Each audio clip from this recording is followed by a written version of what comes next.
Port Charles has never been a town for the faint of heart, but this week, even the most hardened residents will be left speechless. In a dramatic swirl of secrets, schemes, and shocking truths, Michael Corinthos launches a move that could destroy or save his family. Willow's attempt to seize power at a high-profile poolside event spirals into humiliating disaster. Drew Kane's carefully hidden deal explodes into public scandal, and Nina Reeves finally chooses her side in a war that's tearing the town apart. Let's dive in, because every detail of this tangled saga matters, and no one in Port Charles will be the same again.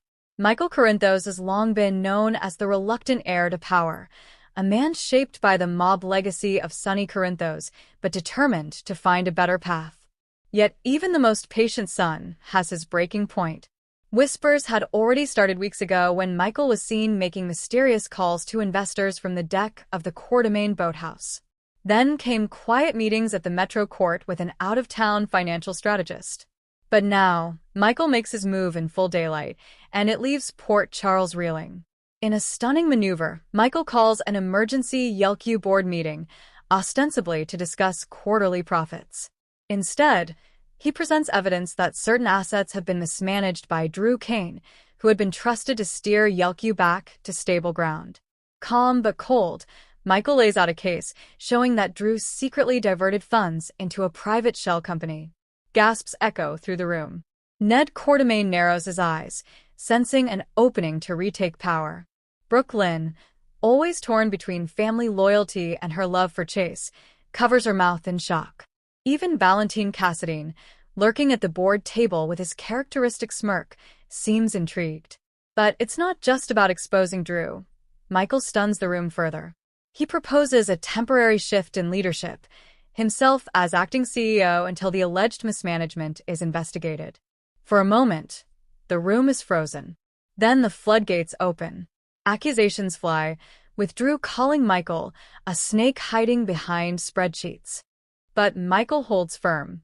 His voice, usually even and cautious, cuts like steel. If protecting this company and this family makes me ruthless, so be it. Outside the boardroom, word spreads like wildfire. Michael has done the unthinkable, turning on his uncle to save the Corinthos Coeur d'Alene legacy. Some call it betrayal. Others call it the only way to survive. And as Michael walks away from the boardroom, he isn't smiling. He knows he's just made enemies, not only of Drew, but of anyone who thinks family secrets should stay buried. While Michael maneuvers behind boardroom doors, Willow Tate Corinthos decides she, too, will fight for her place, not as Michael's wife, but as a woman determined to claim her own power. It all begins at the Metro Court pool, during a charity event hosted by Olivia Coeur d'Alene and Sasha Gilmore. Cameras are rolling, Port Charles elite mingle, clink glasses, and pose for photos. But Willow isn't content to stand quietly by the buffet. Whispers had reached her. Some donors, still loyal to Nina Reeves, were threatening to pull support. So Willow, determined to show that she can be both gracious and bold, decides to make an impromptu speech by the pool. Perched beside a marble fountain, in a sleek sundress and elegant heels, Willow thanks donors and volunteers, then pivots, speaking about the importance of forgiveness and fresh starts. Her words are pointed, almost a challenge to those who question Michael's move against Drew, or still side with Nina. At first, polite applause ripples through the crowd. Encouraged, Willow steps closer to the pool, aiming for dramatic effect. But as she gestures, her heel catches on a poolside lantern.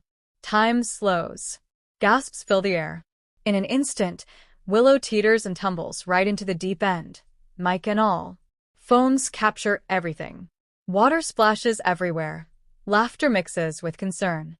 Michael rushes forward to help, pulling her, dripping and mortified, from the pool. Her makeup ruined, hair clinging to her face, Willow forces a brave smile, but her plan to look strong and elegant is shattered. Later, the video goes viral online.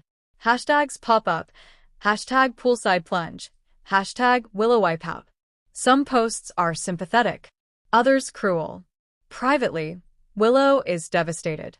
She had hoped to show she could command a room without Michael at her side. Instead, she's become a meme, And Port Charles is talking about her fall instead of the cause she tried to promote.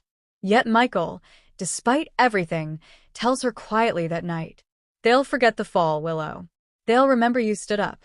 She wants to believe him, but part of her wonders if the town sees her as strong or merely unlucky. If Michael's accusations seemed dramatic, the proof that follows is worse. Within days, an anonymous leak, rumored to come from someone very close to the board, hits the invader. Drew Kane had, in fact, negotiated a secret deal months ago. Details emerge. Drew funneled Yelq resources into a private venture designed to shield the company from Brennan's international business threats. His justification? Protecting Yelq from foreign takeover. But the deal wasn't disclosed to shareholders, or to Michael and Ned.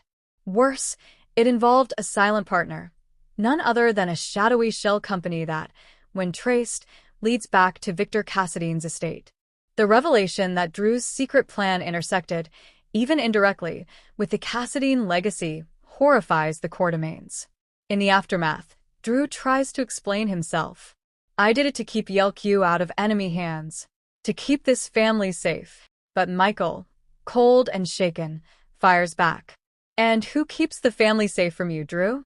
Sam McCall is caught in the middle. On one hand, she understands Drew's instincts to protect the family. On the other, she's deeply troubled that he kept this secret from everyone, even her. Their relationship, already strained by custody tensions over Scout, starts to buckle. Meanwhile, Ned seizes the moment to push for a return to the old guard, family-first leadership, without rogue deals. The boardroom becomes a battlefield, alliances shifting daily. Drew, once the stable brother figure, finds himself isolated. His secret, born of desperation, may cost him the very family he tried to protect. As the Corinthos and Quartermaine houses tear at each other, another player watches from the sidelines, Nina Reeves. After months of humiliation, losing Willow's trust, losing Sonny's marriage, Nina has been trying to rebuild. For a while, she stayed silent, running Crimson quietly and focusing on her grandchildren. But the whispers reach her, too. Michael's betrayal of Drew, Willow's humiliation, and Drew's secret deal. And Nina makes a choice. In a shock to everyone, Nina calls Ned Quartermaine and offers Crimson's editorial platform to tell the family's side. Not Michael's side. Not Drew's side. The Quartermaine legacy's side. She also promises access to private files she collected during her time married to Sonny, documents hinting at offshore accounts, shady Corinthos associates, and possible conflicts of interest that could embarrass Michael. Ned, wary but intrigued, accepts the offer. And just like that, Nina positions herself as the unlikely ally of the old guard Quartermaines. To some, it looks like pure revenge against Willow and Michael. To others, it's Nina fighting for what she still loves, family, even if it's not the family she married into. Word reaches Sonny, and he is furious. He corners Nina at the Metro Court, his voice low and dangerous. "You really want to burn everything down, Nina? Even your own daughter?" Nina's voice wavers, but she answers, "I lost everything trying to protect them. Maybe it's time I protect myself." The fallout is swift and far-reaching. Michael, though still acting CEO, faces backlash for turning on Drew. Some see him as a ruthless shark. Others see him as the leader Yelq needed. Willow struggles with embarrassment, but vows to keep fighting for her own voice, even as critics mock her. Drew is left to pick up the pieces, questioning if the family he risked everything for will ever forgive him. Nina stands on the battlefield alone, hailed by some Quartermaines as an ally, cursed by Sonny and Willow as a traitor. Meanwhile, Port Charles holds its breath. New alliances form, old wounds reopen, and secrets once whispered now explode under the summer sun. As July sweeps approach, GH insiders hint at even more shocks. White heavy checkmark, a mysterious witness emerges who claims Drew's deal was part of a larger plot to seize Yelq outright.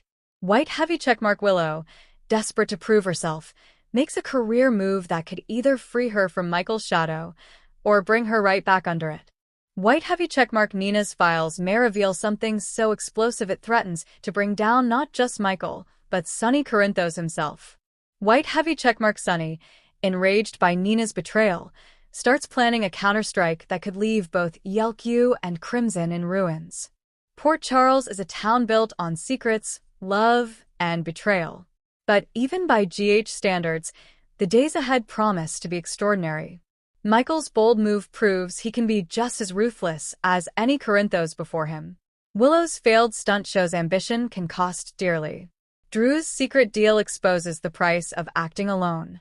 And Nina's shocking decision makes her both an enemy and a wild card. In the end, one truth remains: no one in Port Charles fights clean, and no one emerges unscathed. Stay tuned, because in a city where even family can be the deadliest enemy, tomorrow always brings a new twist.